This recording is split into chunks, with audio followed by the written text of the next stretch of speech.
Good afternoon and welcome to our second FAT Talk. Today we're featuring the Environment and Sustainable Development Unit, ESDU, at the Faculty of Agricultural and Food Sciences at AUB, which has been promoting for more than 20 years sustainable rural livelihoods all over Lebanon through large community development projects. I'm happy to have with me today Dr. Mabelle Chedid. Hi, Mabelle, ESDU's Executive Officer, to talk more about this excellent initiative. Mabelle, first, thank you for being with me today. And tell me, why ESDU Keepers of the Land? Well, good afternoon, Carla, and thank you for hosting me. It's a pleasure to talk about ESDU and the great work it has achieved along these 20 years. Why Keepers of the Land? A keeper of the land is someone who takes care of the land, of the people who live in the land, and nurtures the land to be more productive. So ESDU has launched a couple of years ago this award for keepers of the land to honor women who take care of the land and preserve it for the next generations. And every year we select like a big number of women from our projects and initiatives to honor them, but as keepers of the land. Last year we also we started honoring men who also play an important role in keeping the land. At the same time also we consider that everyone who joins the ESDU team is a keeper of the land, because working with ESDU is not only a job, but it's like a commitment, to take care of the land, to help the people, and help them to sustain their livelihoods. Of course. Now when we talk about ESDU, just walk us through, for those who don't know about ESDU, how it started, how this initiative started within the FAFS, what is its mission, what are its objectives? So ESDU was founded in 2001 by a group of scientists, researchers and professors in FAFS. As a center for research and development, a center for community engagement at the FAFS, linking research to development, and with the objective of promoting local food systems through building the capacities of rural communities, on good... empowering rural communities. Exactly, especially, with a focus on rural women and youth. Okay. So actually when we talk about this whole initiative and its objectives, we cannot forget about the staff and the team. I've had the chance and I would say the pleasure to work with the ESDU's team. Every experiment or every experience was really excellent. So what can you tell me about the staff? Well, ESDU is an interdisciplinary unit, so we have people coming from different backgrounds, not only from agriculture but also rural development. We have food experts, dietitians, communication people, working in communication experts, marketing, business. Of the team. Yes, these are the students, from the different also student programs who are also engaged with ESDU. So we have students who work there, master students, especially from the ARCOD program, who do their thesis with ESDU. We will talk about this later in details. But at the moment, ESDU family includes around 45 persons, which is really great, because 8 years ago when I started working with the ESDU, we were only 5. So seeing this family growing this big exponentially, it makes me proud and very happy, especially with the people who are really competent and making a difference. I know you had some that are here since so many years. Exactly. So every year, with the projects that we have more people joining our team, which is really so great. Let's talk about the projects. And of course, when we say ESDU, it's all about community. Let's start talking first about the project in the wider community, then we'll talk about the smaller community at the faculty. So what about those projects in the community? So we have different projects at the moment, and every time we start developing a project, we follow a participatory approach to make sure that we are meeting the needs of the community where we are working. We don't want to parachute any concepts or any activities without making sure that people really need these. So this is how we start, and then we outreach for the communities with local authorities, municipalities, local CBOs, etc. So what do you actually do in the community? If you can give us examples of some of your projects. Okay, so working to empower rural women through capacity building programs on different topics, different value chains. These depend from one project to another, but at the end, all our projects fall within the, they follow the strategy that we have at, supporting the livelihoods. And offering opportunities for the youth to stay in the rural areas. And creating these market linkages between the rural areas and the city, so that also people living in the city have access, to healthy local foods, exactly. healthy local traditional foods. Yes. So and then you actually bridge, or you fill the gap between the local producers and the actual end consumer. Yes, this is through the marketing linkages as well that we do. So we help, we work, as I said before, with rural women and youth, women cooperatives and small-scale farmers to build their capacities on sustainable agriculture and food production practices, climate-smart practices, introduce innovation so they can compete with on the market with other products. At lower costs, of course. Yes. I've had the chance to coordinate with you and collaborate on projects with some traditional foods such as kishik. Yeah, we did nice videos together. Yes, and those are traditional foods that if we don't perpetuate or help actually local people to keep on producing, these will be lost forever. So this is part of keeping the land, and the food that is produced. Yes, preserving the tradition. So that you have more keepers of the land. So let's talk now about the smaller community, about students. Now I know that ESDU is currently hosting at AUB a master's degree in rural community development. I think this is ARCO, and it's one of its kind graduate program in, I would say, in the region. So tell us more about it. The program started, I think, about 6 or 7 years ago. Because everyone who works in community development is not specifically specialized in community development. So we saw there's a need for people to really learn all the concepts related to community development. And those students, they get the chance to learn about all the projects being implemented with the ESDU, as well as the chance to do their research with the ESDU team on the project with the community. So we have many ARCOders as part of our team as graduate researchers. And what should be the background of those students if they want to They come from different backgrounds as well, and this is something very interesting, have people with different backgrounds who... So they can be business students, or they can be maybe nutrition students, Okay, so there's no specific, I would say, prerequisites for this master's program. Any relevant background would be also eligible. Okay, great.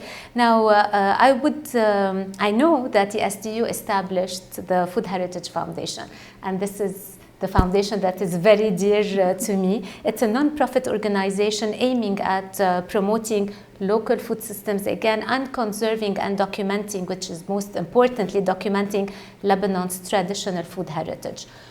What can you tell me more about the Food Heritage Foundation? Well, yes, you established many other, initiatives. Okay, so let's talk about these also. We have the Animal Encounter that was founded, which raises awareness about wildlife and conservation. And in 2013, the Food Heritage Foundation, and more recently, the Eco Khalle Center for, organic products. Awareness about organic production. So in 2013, the Food Heritage Foundation was founded, and then it was, the idea of the foundation started long time ago, but in 2013 it was separated, registered as an independent NGO, but always affiliated to ESDU, with the aim of documenting and promoting the Lebanese culinary heritage, and at the same time sustaining the projects of ESDU after the projects are done. So because as AUB, we cannot stay in the community all after the project. So this is one of the roles of the Food Heritage Foundation. And together with the ESDU, there are a lot of collaborations between both entities. The foundation works through 4 main programs. Promoting local food systems and local food through the farmers markets. Su'asu, which is organized on a regular basis in AUB and in other... It's a very famous market at AUB. Unfortunately, lately, because of the COVID crisis, we have stopped them. Yes, but I know that there was going, or there has been other Su'asu and other outside AUB as well. Yes, so Su'asu, it drives, from university to another and other schools and academic centers to raise awareness among students and the new generation about local food and healthy food. There's also the community kitchen networks, or the ACLE. So this is also one main program where different community kitchens were established around Lebanon who joined this network. And this gives opportunities for women to work and to be independent, but also to serve local food. And we have different types of kitchens, those who are linked to food aid programs, those who do catering into their society, money production, etc. So those several kitchens actually cater different items, I would say, but everything is towards local food, or traditional food. So the menu of every kitchen varies depending on the area. So they want to highlight the specialties of their area. And in order to be competent on the market, they need to have something special to them. Of course, something very specific to their to their culture or to their region. Yes. And how do these foods or kitchens reach the end consumer? So how can, if someone is now watching us, how can we tell him how to reach us through? The market linkages are being done through the different ESDU projects and the Food Heritage Foundation. And lately, a marketing unit was established, and a new brand is being developed, which is called Food and Roots. We hope that those products will be available on the market, in small niche markets soon, and consumers will have access to them. To this, and they would call, order, or... They can call us, of course, to know more about these products. Mabelle, during, I would say, the past few months, we have experienced a lot of a big financial crisis in Lebanon. I know that you had a lot of projects in response to this financial crisis in Lebanon. So what are these latest projects, and specifically the one I'm interested to know about is the ESDU's, I would say, leading National Food Security Initiative, Ardi Ardak. So tell us more about this. Well, as you said, that lately, starting late 2019, the situation in Lebanon was getting worse, especially on the economic level.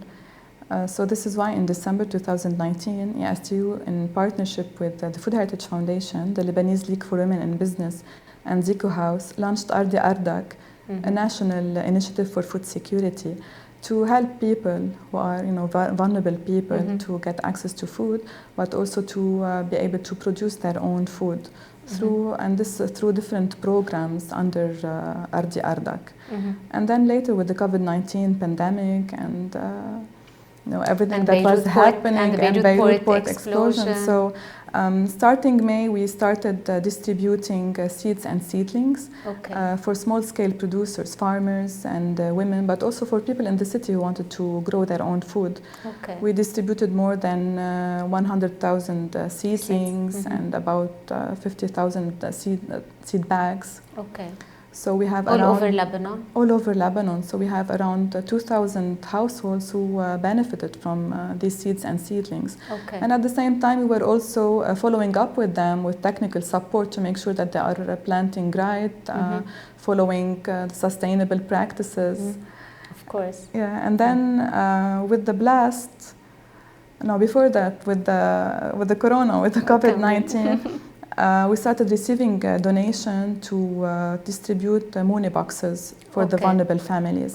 And what's special about these food boxes is that 90% of the ingredients or the items are locally produced. So we procure them from the networks of our food producers and... no importation.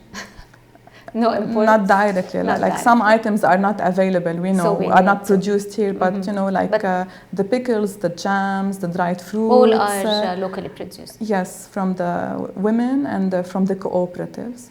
And then with, you know, on August 6th, we decided to also support the people who are affected by the blast by producing hot meals.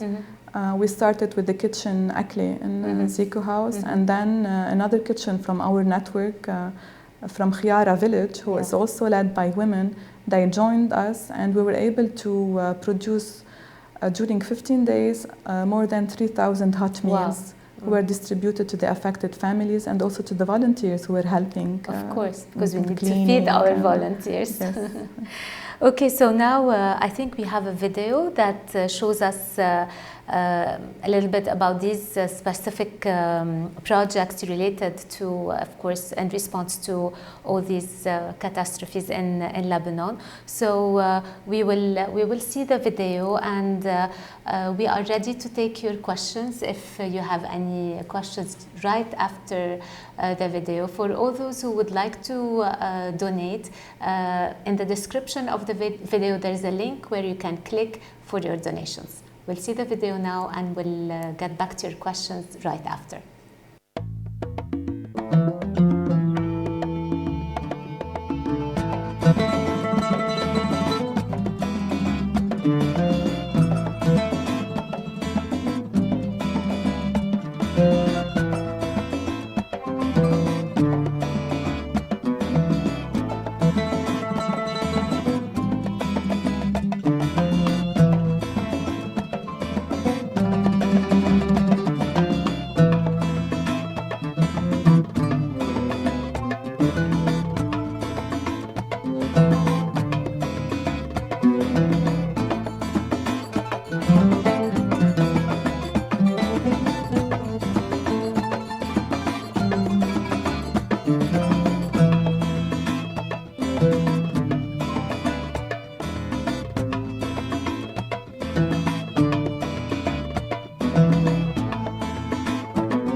That's excellent, Mabelle. This is just part, I think, of what you have been done. Are you still doing these? Are these projects still on?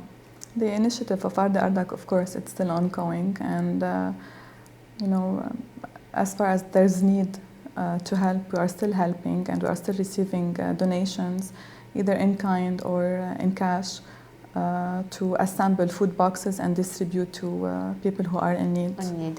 I know that many people are asking how they can get involved and help. How can this happen? So when we started, you know, cooking, we had a lot of volunteers who came to help either in cooking and people also who came to help in distribution and distributing the food.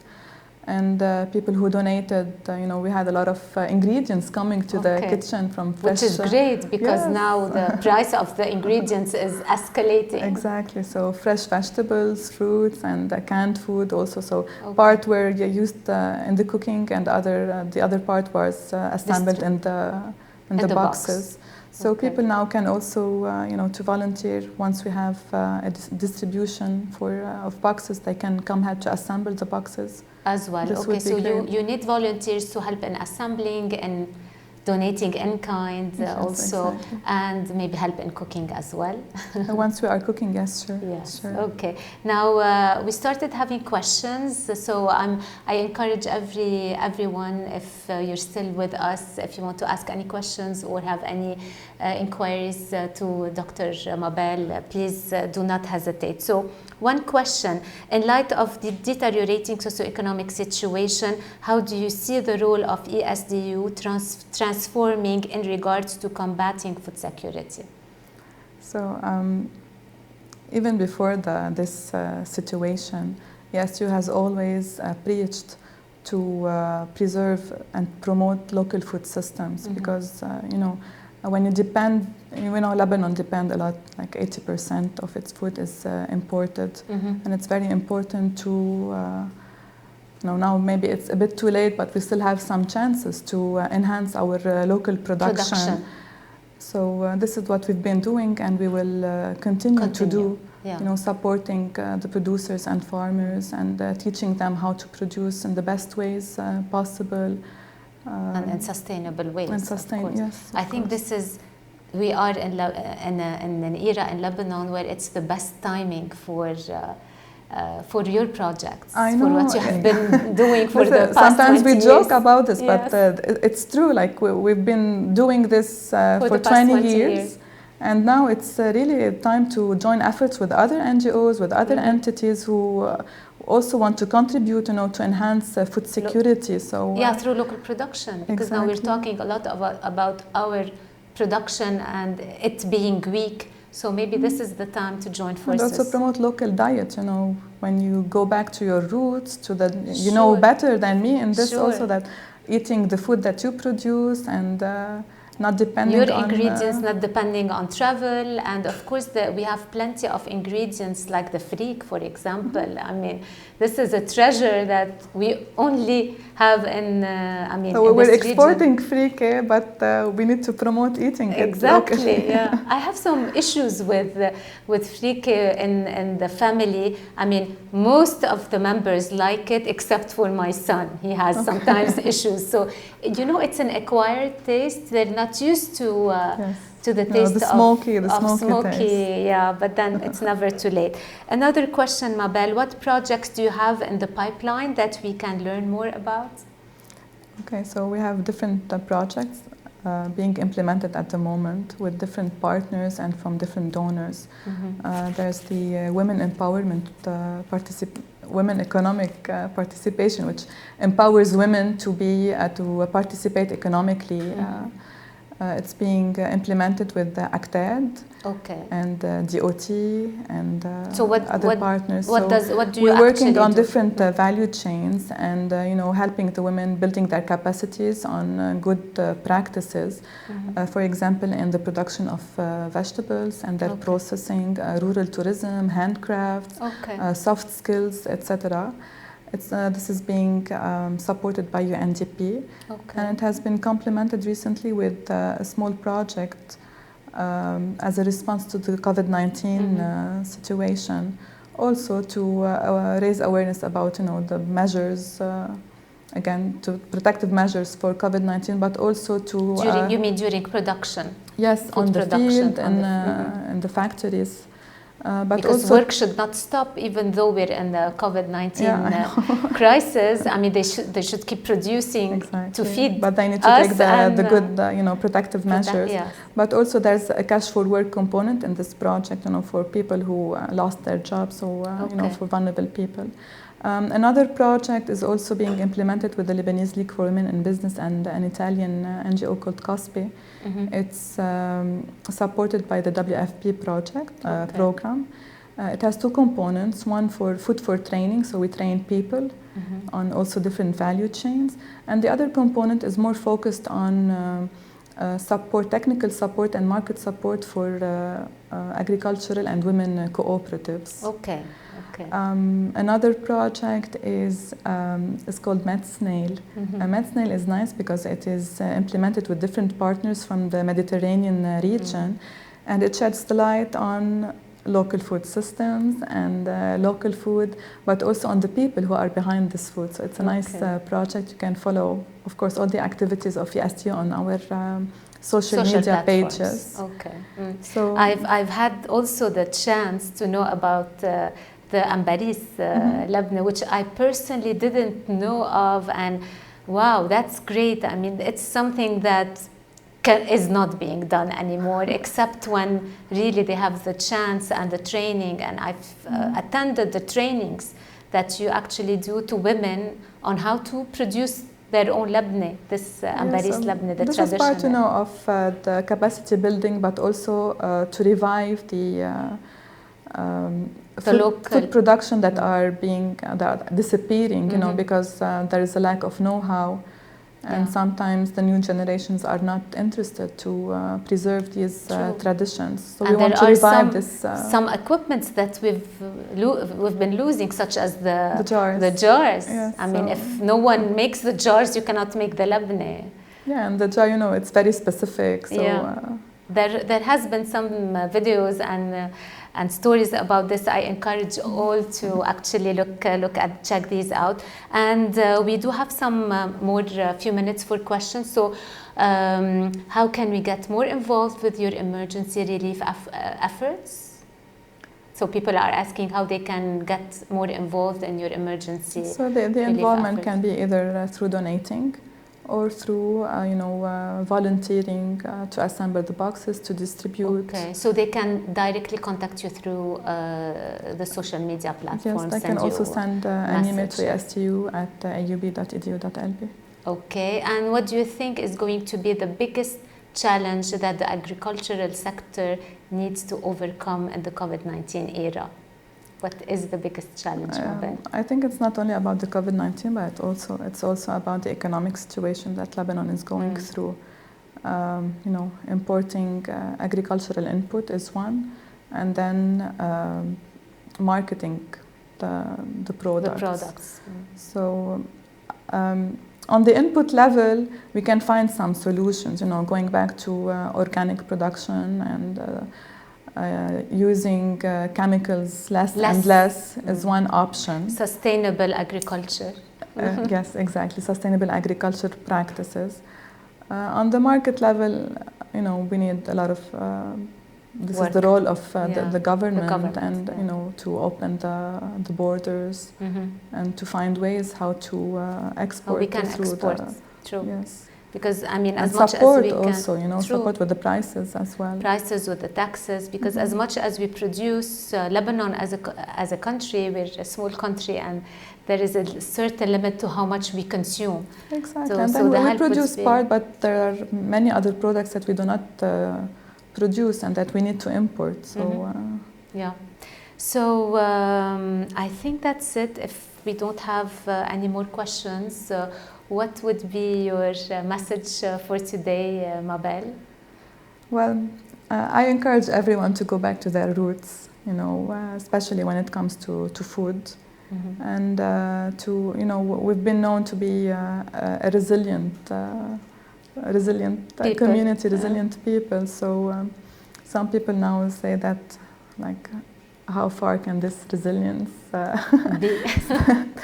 But if we stick together and help each other, there is a chance to build Lebanon that we want to live in. We don't want to leave Lebanon.